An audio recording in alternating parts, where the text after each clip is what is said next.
in the Avyakt Murli Club for a very special session. As we were hearing the song Dhanyavad Prabhu Tera, the song itself reminds us that we have been so lucky that God has Himself chosen us. Someone who we were searching for so long, probably for half of the Kalpa, but we couldn't find Him. But finally, God found us. And after we received Him, He has brought about so much miracles in our life that indeed we are so lucky to have Him. So in addition to having God with us, we are also happy today that we have with us Dr. Shvetank Agarwal and doctor joining us from US, North Carolina. Indeed makes our session today international. We have Dr. Shwetank Agarwal, who has been with Baba since, I believe, more than 22 years. He has been practicing Rajyoga Meditation, very humble personality. By profession, he is serving FACE, that is Fellow of the American Society of Echocardiography, and from North Carolina, US. He is managing director over there. So we are very happy to have you, Doctor. You will be guiding us through this journey of how can we embrace, how can we evolve the attitude of gratitude, because a lot of things, as Baba mentions, becomes very clear once we have this beautiful attitude of gratitude. This is something which Baba has also told us in the last Murli, to be content with the self, with the family, with the drama, with everyone for that matter. And I believe that this attitude, once we develop, it will help us a great deal. Dr. G, I know that Sister Rakhi might have given you a brief background about our class. So we are a group of small Baba's children, around 35, 40. We meet every day. We read Baba's Murli right from 1969 until probably we'll go a journey in the next 4-5 years to read all the Murlis up to 2017. And on these Sundays, once in a month, we invite some Baba's special children like you so that we get guidelines, we get benefit of your journey so that we can easily apply that in our life. So very welcome, dear brother. We are very happy to have you here, and over to you for today's session. Thank you. Om Shanti. Yeah. Om Shanti. Thank you, dear brother. And it is an honor for me to be part of this lovely gathering of holy swans, of the loveliest Baba's children who are making intense effort by coming together. I would say so early in the morning. For you all, it is very early in the morning before even the regular Murli class starts. And you are trying to read these Avyakt Murlis, learn, understand, and imbibe them. So congratulations to each one of you for your efforts, and especially the facilitators, the ones who were the ones who thought about all this, whose idea it was. So I'm sure you all are getting a lot of blessings from everyone, and special congratulations to you all. So like brother was mentioning, today I would like to talk about gratitude. Somewhere along my spiritual journey, at some point, I kind of started feeling a little low. I started feeling a little resentful of things around me. And I found that that was extremely toxic to my growth, my spiritual growth. And I happened to somehow read about gratitude. And of course, Baba talks about this, not exactly the word gratitude in Murli's. You know, if you Google that Avyakt Murli search engine, then you won't really find the word gratitude, I think. But Baba always talks about that we need to be very grateful, in a way, thankful to Baba for what Baba has given us. On one hand, you know, Baba many times says that what Baba is giving to all of us is his duty, it is his responsibility. He would give it anyways. And so there's no need for saying thanks. But we say thanks, we express gratitude for ourselves. It serves us. And then also gratitude to the drama, gratitude to the world around us, to all the wonderful souls who are also making effort along with us on this journey. So yes, gratitude. When I started practicing gratitude, I found that my journey became so much more beautiful. I realized that if I want to continue progressing and if I want to make efforts much faster than what I am at this time, I need to practice gratitude. And so there was a time when we are very close to Thanksgiving in US. November 24th, 25th is the Thanksgiving weekend here in the United States, where everybody goes around saying thanks, expressing gratitude. There's a wonderful meal that people come together and share. We too, as Baba's children, have definitely a program where all the BKs come together and celebrate that. So many years back at Peace Village, which is a retreat center in US, they asked me to present something on gratitude. And before that, I had not really put together something about gratitude, although I had been practicing that. And that was the opportunity for me to create this PowerPoint, which I have been using for many presentations. And so here today, with a little bit of this prelude that I just gave, I'm going to start my presentation, Harboring an Attitude of Gratitude. So like I always like to do for all my presentations, if I'm talking about anything, I like to break my presentation into three aspects, three parts: what, why, and how. By the way, this presentation I've been using in the past few years to help non-BKs, be introduced to the BK philosophy, BK knowledge. But I think BKs, us Baba's children, also stand to benefit by understanding what gratitude really is, why it is important, and how to really induce gratitude, or if induction of gratitude is even possible. So in this session, I will put forth for you all to understand this whole aspect, the whole understanding, if you will, of, pardon me, of gratitude from a very scientific point of view. All right, so what, why, and how?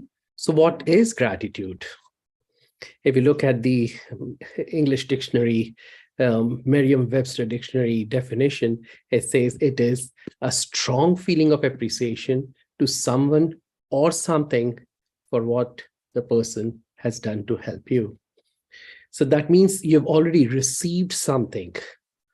And then this feeling, pardon me, of gratitude comes about. We'll go over this more later, but at least I wanted to introduce to you what the dictionary says about gratitude. Now, if you go deeper into psychology, they're talking about two types of gratitudes, if you will. One is state gratitude, and the other is trait gratitude. So state gratitude means that if something is happening to us, which is kind of in our favor, then we feel good, we feel elated, and that is state gratitude, which is in a way momentary to a short-lived situation. Trait gratitude is really that we feel grateful no matter what. It is like this internal feeling of gratitude, which doesn't stem from anything external, but rather internal. So state gratitude, trait gratitude, that's what Baba also talks about, that on one hand, we see that Baba is giving us knowledge. So thank you, Baba. Baba is giving us this wonderful tolis, Brahma Bhojan. Baba is giving us these wonderful spaces where we can get together and learn Baba's Murlis, learn Baba's knowledge, and interact with other Baba's children. So that those situations create state gratitude. And eventually, that helps us create trait gratitude, which I'll be talking about in a moment. But also internally, we can create a baseline effect. And there needs to be really a baseline sort of energy of gratitude flowing within ourselves, that we don't need Brahma Bhojan. We don't need the wonderful tolis that we get in the centers to make us feel grateful. It should be spontaneous. Let's go further. Psychologists also say that there are 4 levels of gratitude. And I have worked on this. This is a little bit of modification of what people in psychology are talking about. But level 1 is of people. And really speaking, I hope that this is not one of us Baba's children, who are experiencing this low level of gratitude. It is really the people in the world who experience. But sometimes we Baba's children also, are vulnerable, and we sometimes do slip into, that worldly kind of mental attitude, and we can also end up feeling less grateful than we really should be. So level 1 is people who are extremely difficult to please. They are sort of ungrateful by default, and only the most extraordinary or special thing will bring a tinge of gratitude in their lives. And I'm 100% sure that there is no one in this group who ever feels this. So I'm going to quickly move on to the second level. These are those people, and this level is of those people who feel grateful for life's daily simple and ordinary pleasures. Food on the table, a roof above us, a bed, clothes to wear, seasonal variations happen, and we have, say, a couple of sweaters to wear during winter and certain cotton clothes to wear during summer. So be it. That's wonderful. I'm grateful. That's level 2. That's good enough, I would say, right? But there's a better level than level 2, and that's level 3. This is of those people who need nothing external to feel grateful. Gratitude for them is a way of life which decorates their every conscious moment. Yeah, this takes us to trait gratitude. So in a way, first and second are state gratitude, that only the biggest thing or small things will bring happiness, bring the feeling of gratitude. Level 3 takes us into the trait gratitude, where we are feeling grateful in everyday life, just nothing really external is needed to make us feel grateful. But then let me go back. I don't want you to see this level. It's getting frozen. So, well, you've already seen level 4. I wanted to ask you all, what do you think would be even a higher level than level 3? Yeah, since you've already seen it, now I will share. This is of those people, the rarest of the rare, who feel grateful even in adversity. Yeah, when we fall down, we slip, we break our ankle, we break our bones. Oh.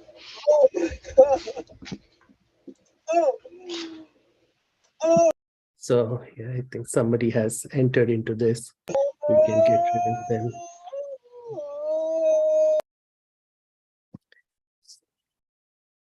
Yeah. You can actually go into the system, and so they can't unmute themselves if you go into.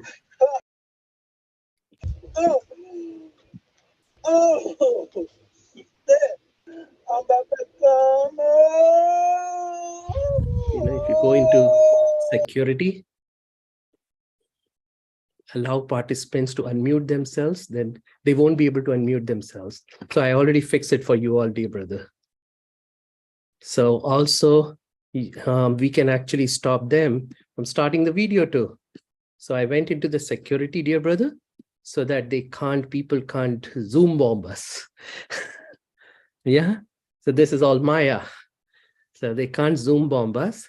I have gone into security. They can't turn on their video now, and they can't turn on, and they can't unmute themselves unless they are co-hosts.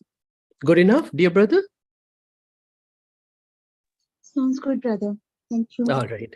So yeah, Maya has to come. Maya is great. We will continue. So These are those rare few who feel grateful even in adversity, that even the worst situation comes our way, we still feel grateful. How do we do that though? We'll come to that. But I'm sure now some of you have been with Baba for many years, and now you don't see adversity as adversity. In fact, it seems like an opportunity for growth. It seems like a blessing. And so even the worst of the worst, according to people, makes those souls or makes us now feel grateful. So that's the level 4 of gratitude. Now, there's an interesting phrase that is a Latin phrase. It was popularized by a very famous German, was it German or French? Philosopher. His name was Friedrich Nietzsche, and this is and the phrase is amor mati. Amor mati means that whatever comes our way is good for us, and it can be translated literally as love for our fate. It doesn't mean that you become fatalistic, that, oh, things are happening now, I can't do anything, but the deep understanding which Baba also gives us. Baba says that drama is perfect and accurate, that everything that is happening to us in this moment and everything that will happen to us for all times to come is perfect. So whatever is shaping up in front of us is going to serve us, is going to help us. It is for our own benefit.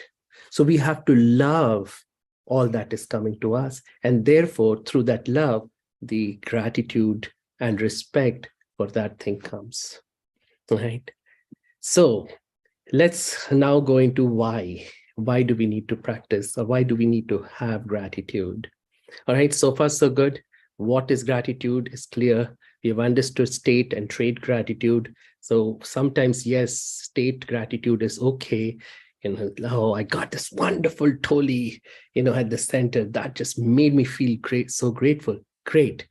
But even if I don't get it, or even if something is taken away from me, which can always happen to me, that also is great.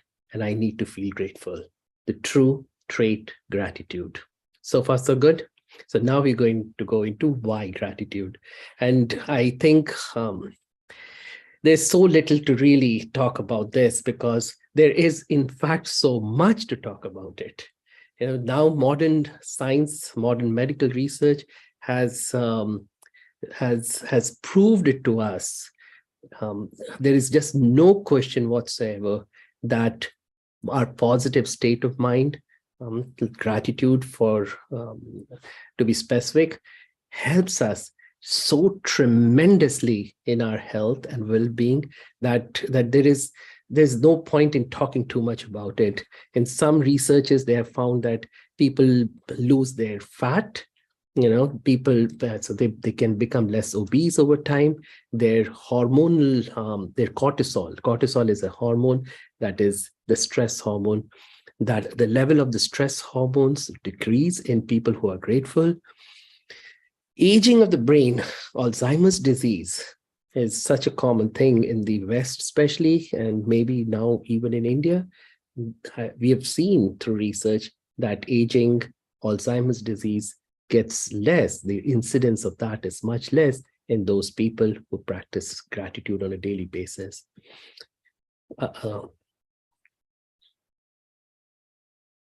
My laptop is going a little slow today.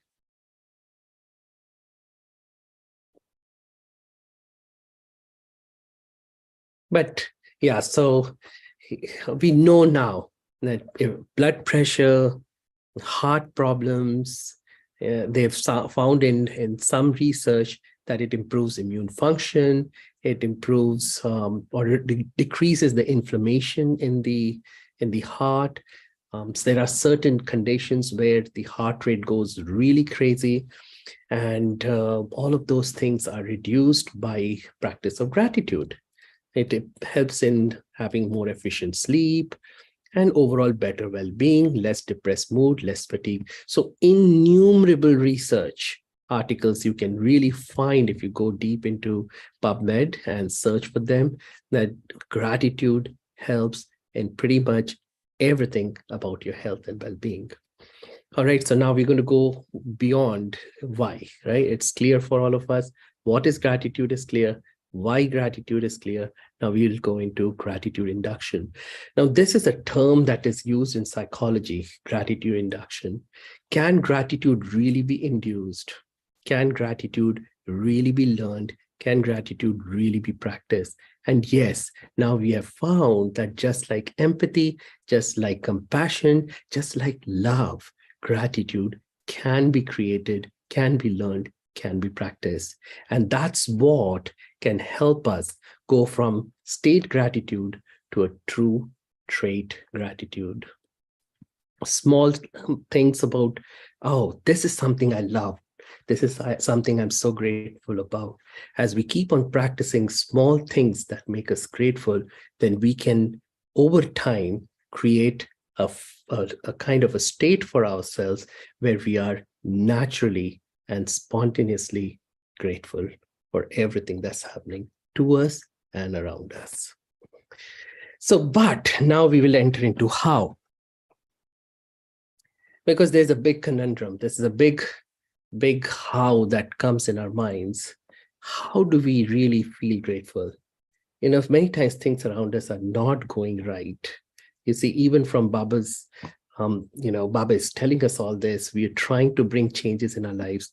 But yet sometimes in the present times when especially COVID happened, the pandemic was a big deal. So many people lost their lives. Now, so many countries are at war. So many things are happening across the world. Economies are falling apart. Governments are falling apart. Then how do we feel grateful in these kind of situations? That's a big question for all of us. So I'm going to take you into law of attraction, which Baba also explains. He never uses the word law of attraction, but Baba talks about it, that like attracts like. In other words, whatever energy we create within ourselves is the energy we attract from the universe around us.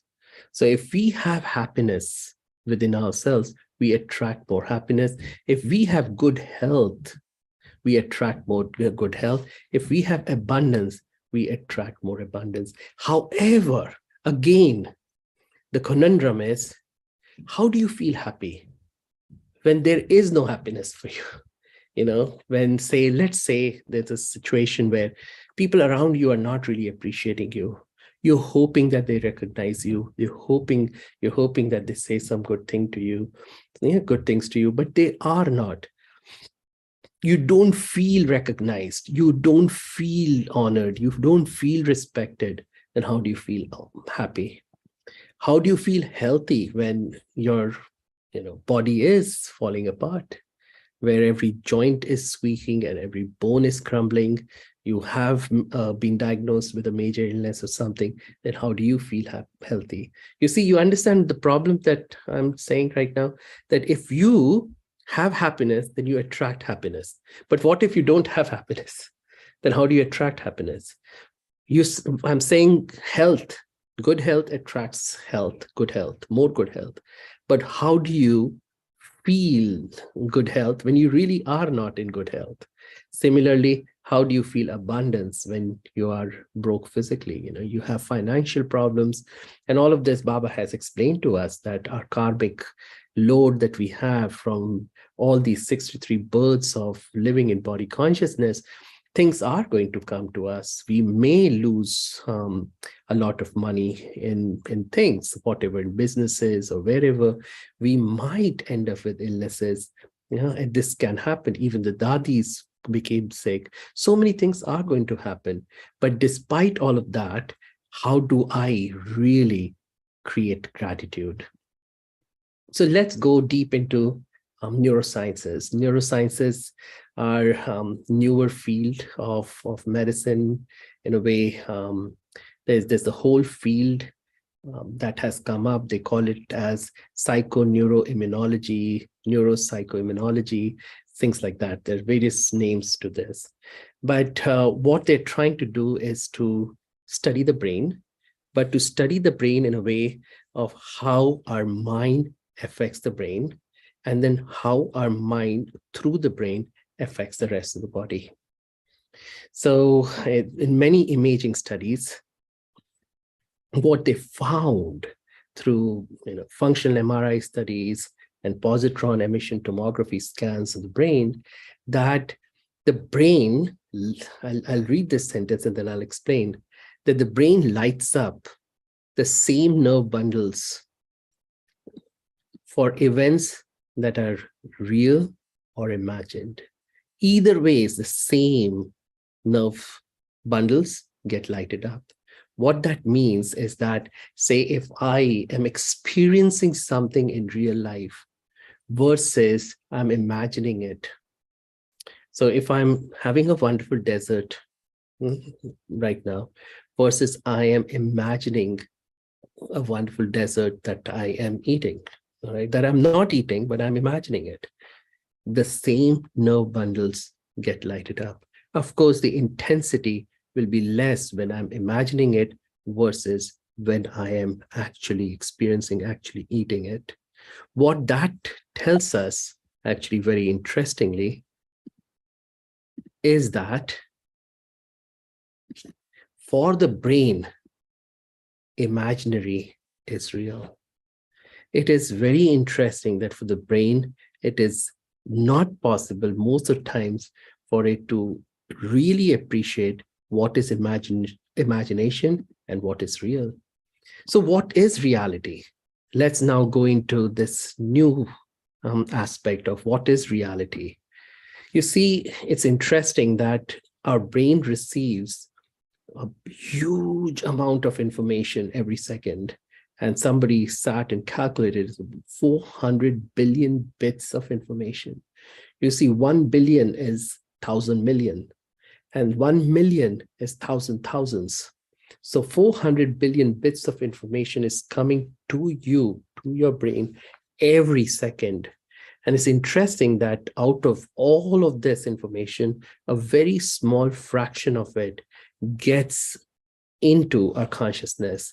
We are aware of only a small, a tiny, a minuscule fragment of this big chunk of information.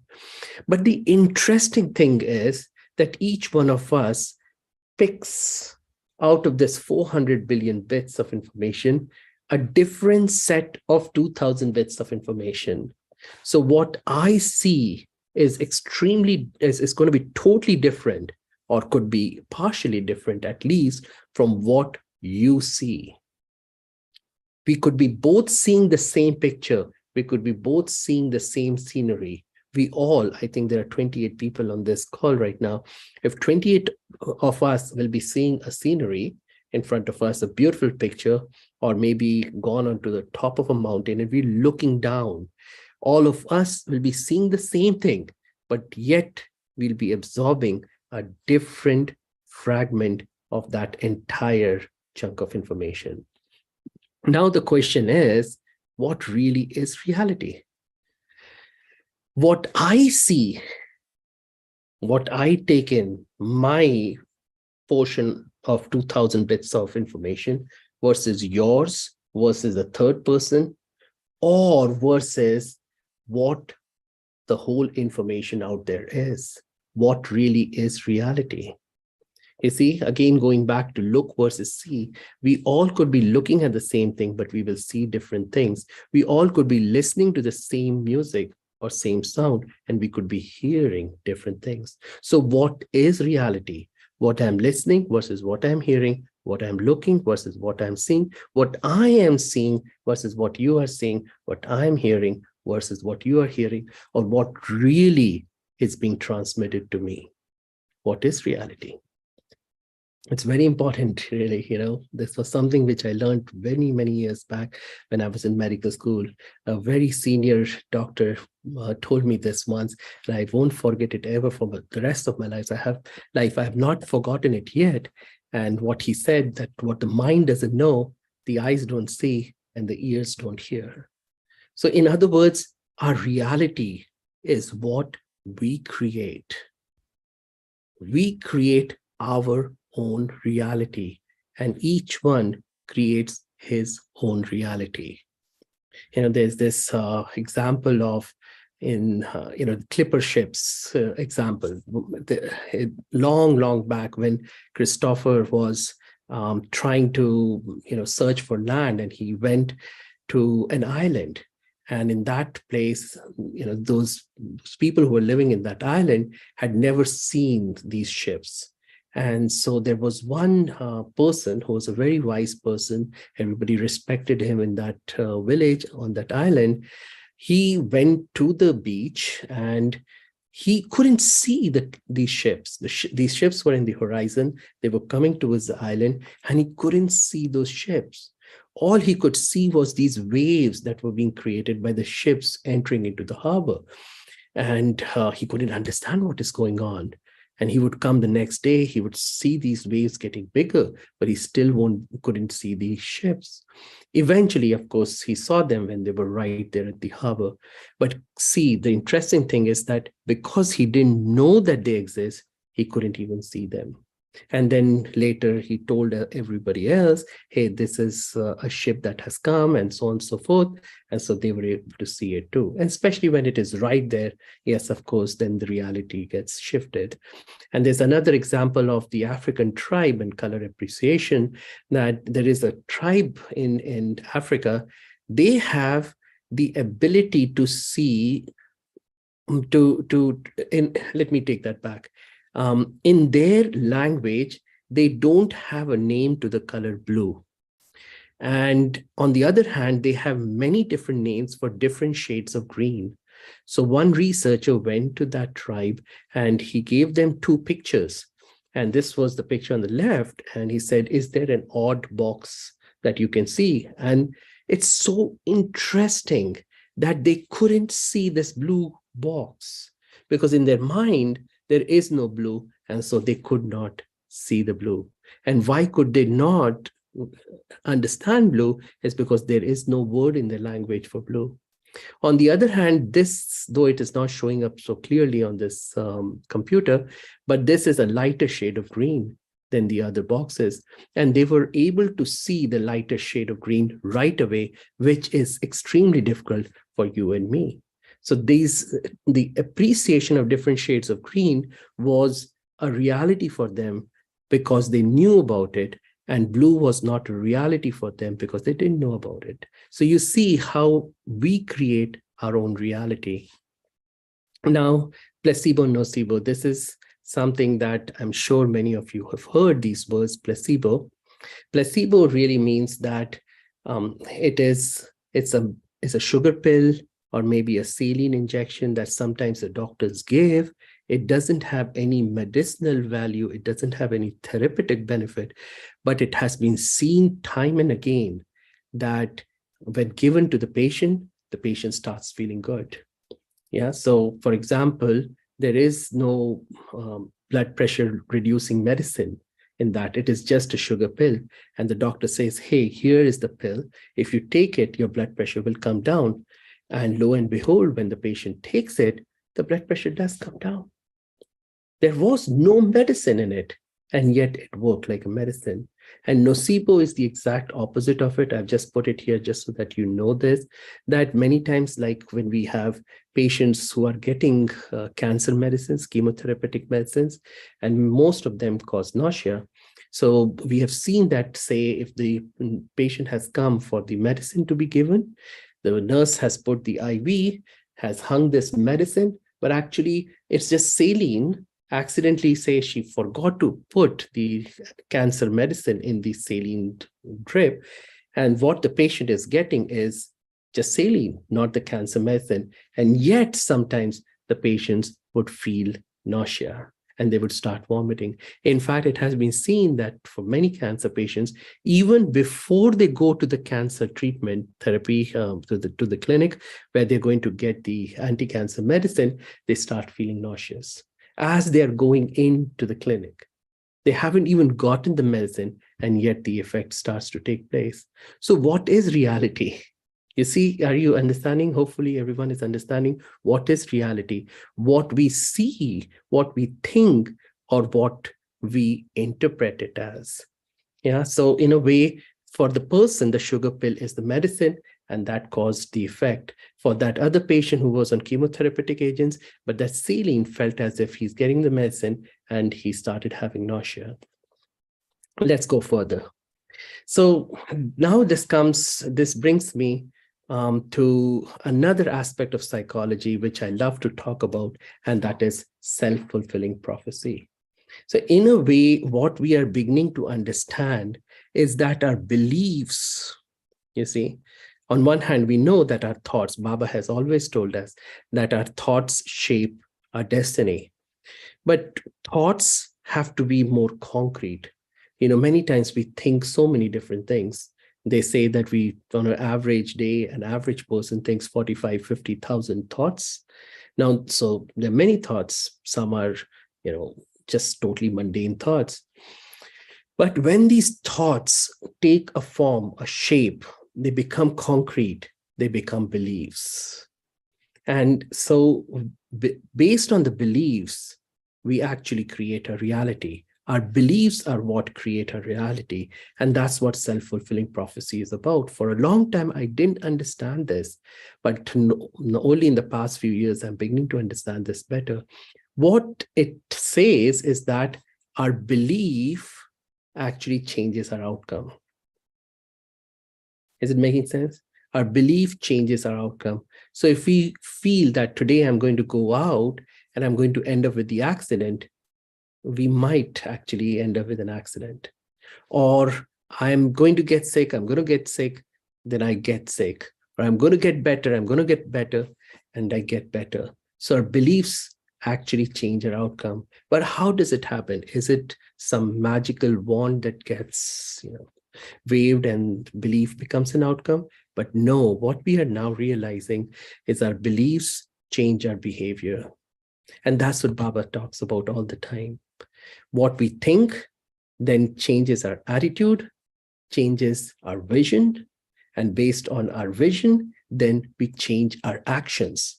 Our behavior changes. Baba doesn't use the word behavior, but he says our actions, kriti. So thoughts change our vritti, drishti, kriti, and then finally our srishti, our reality. Outcome is the srishti, the reality. So if I change my belief, automatically I can change my behavior. And through the change of behavior, I can actually change the outcome of my life. It's very interesting. So here I'll take a few moments. We are getting there. I think we don't have too much time. So I won't talk about Hawthorne effect because that will take a few more minutes. But let me take you through a little bit of quantum physics. Maybe another session I will talk in detail about quantum physics. But what quantum physics is saying that at the core of all matter, there is really energy. There is no matter. And what they are saying that these tiny particles, the smallest